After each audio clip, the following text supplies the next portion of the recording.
Et salut tout le monde, c'est Cid Noir et aujourd'hui on se retrouve pour une vidéo sur les bourdons des champs. Donc les fameux petits bourdons orange qu'on voit un peu partout dans les jardins. Donc là nous allons voir l'évolution du nid qui se cache sous le capoc. Mais avant ça, on va faire un peu le tour du terrain parce que bon, c'est bien beau d'avoir des bourdons, mais il faut les nourrir. Et donc bah, moi je laisse pousser par exemple les chardons. Comme là on peut voir, voilà, les bourdons adorent ces chardons que je laisse pousser, alors vraiment sur les bords du terrain, hein, pas au milieu, parce que ça pique vraiment, même à travers les vêtements. Mais ce qui est génial avec ce chardon, c'est que ça fleurit au moment où il y a très peu de fleurs, où le terrain est très sec, parce que là il ne pleut plus, hein, l'été ici, hein, sur la côte d'Azur.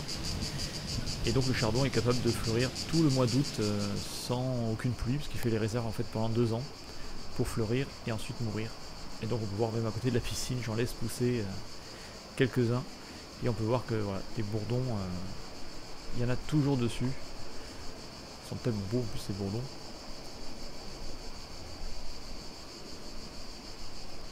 Et donc voilà, ce chardon en fait, quand on voit une fleur, en fait c'est une multitude de fleurs dans une fleur.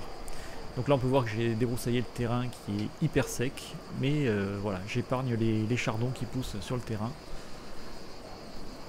Et on peut voir là une grosse touffe de chardon qui a poussé là où j'ai fait pousser mon blé. Et pareil, toujours des bourdons dessus.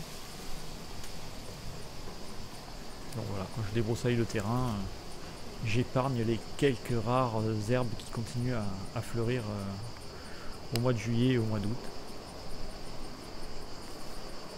Là on peut voir que ce pied s'est vraiment bien développé.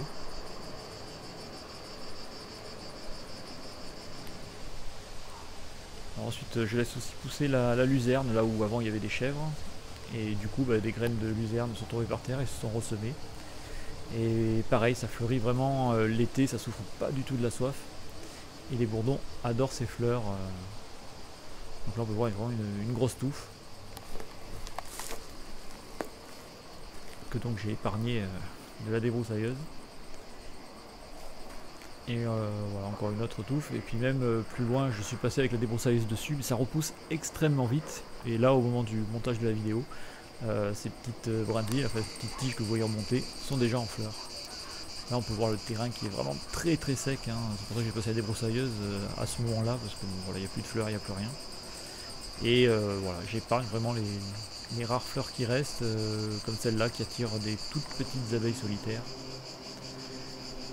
Et sinon, là par exemple, on a droit au buddleia aussi, donc l'arbre à papillons.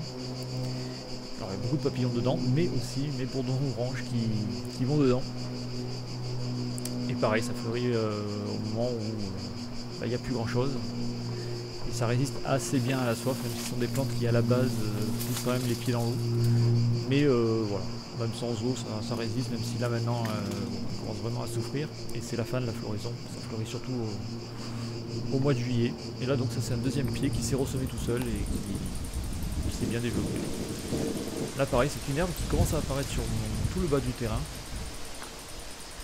Et qui fleurit pareil à un moment où il n'y a plus grand chose. Et donc du coup bah, je les épargne aussi. Et ça a quand même fait une belle touffe cette année. Donc je les laisse justement fleurir et se faire la graine et se ressemer. Et on peut voir que voilà, il y a pas mal de bourdons qui aiment cette fleur. Bon, là, malheureusement la mise au point ne s'est pas faite, mais on devine le bourdon.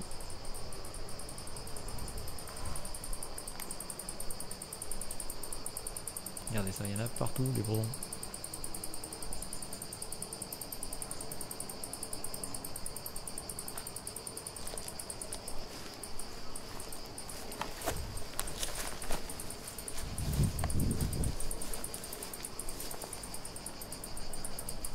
Donc là pareil, bah, voilà, toutes les petites touffes vertes que vous voyez un peu partout au milieu de l'herbe sèche par terre, c'est ces plantes là que j'ai évité. C'est pas évident parce qu'avec le masque on voit pas grand chose, mais voilà, je les laisse fleurir sur le terrain. Alors, ça commence à pousser un peu partout, donc j'espère que petit à petit elles vont se multiplier. Alors, il y a aussi les hibiscus que les bourdons adorent. En plus on peut voir qu'il y a beaucoup de nectar dedans, hein. Elle reste longtemps dedans quand elle butine. Et ça fait des buissons assez gros, hein, de 2 mètres de haut. Et pareil, ça fleurit en plein été. Et j'ai remarqué qu'il les butine surtout le matin, moins l'après-midi. Donc je suis en train de faire plein de boutures de cette plante là. Pour en mettre un peu partout sur le bord du terrain. Parce que bon, ça devient quand même assez gros. Et après, alors là, on a la plante des bourdons. Alors à la base, c'est une hypomée, donc c'est une plante, une sorte de liane, hein, qui recouvre mes cuves de 1000 litres. Hein, on les voit même plus tellement, tellement la plante se développe. Regarde ça, elle est devenue absolument immense.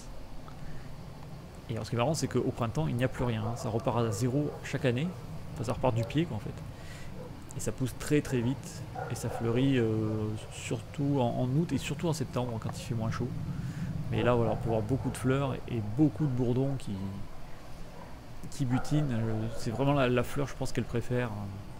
Mais malheureusement, elle dure pas très longtemps, la fleur, parce qu'elle dure une journée. Mais surtout quand il fait chaud, vers 10 h du matin, elle commence déjà à se faner. Quand il fait plus frais comme là, début d'après-midi, elles peuvent tenir encore. Et voilà, ça permet vraiment d'avoir plein de fleurs pour les nourrir.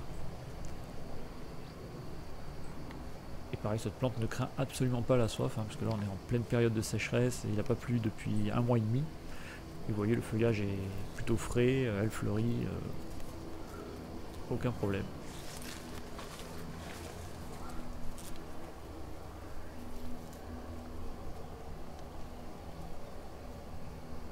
En plus la fleur est jolie. Mais la plante est quand même assez envahissante. Hein. Je la recommande pas dans un petit jardin par exemple. Là c'est pas grave, elle envahit le mur du potager et mes cuves. Bon, du moment que j'ai accès au robinet, pas de problème.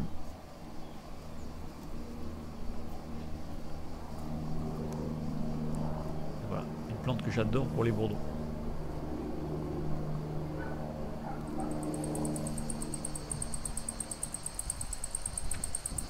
Et on peut voir que parfois les bourdons, ça arrive quand même assez souvent, ils font une sieste sur la fleur.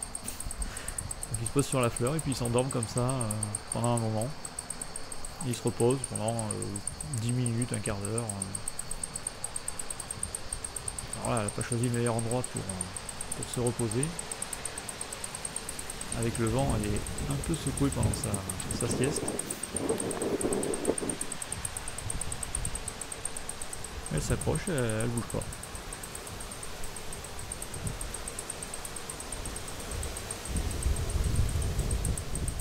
Bon, c'est une sorte de manège.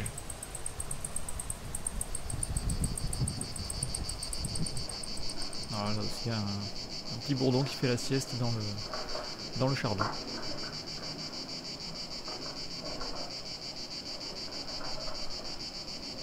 C'est marrant. Et donc maintenant, voilà, on peut observer l'intérieur du nid. Et je trouve que l'activité n'est pas énorme, il n'y a pas énormément de bourdons. Alors le plus gros de l'activité se passe à la mi-septembre. Et en octobre, le nid dépérit, hein, puisque les reines sont nées, et, enfin, les jeunes reines de l'année prochaine sont nées. Mais voilà, je vois très peu d'activité à l'entrée du nid. Et on peut voir qu'il y a quand même quelques bourdons, mais c'est pas la folie. Alors bon, à voir à la fin de l'année comment il sera. Voilà, toutes les boules jaunes claires, c'est les futurs bourdons qui vont naître. Alors après, peut-être que le climat cette année, avec une sécheresse vraiment terrible, ça doit pas les aider. Pour trouver de la nourriture, c'est pas évident. Parce que du coup, les plantes font beaucoup moins de nectar avec la sécheresse. Donc voilà, je vous dis à bientôt pour une prochaine vidéo. Ciao ciao!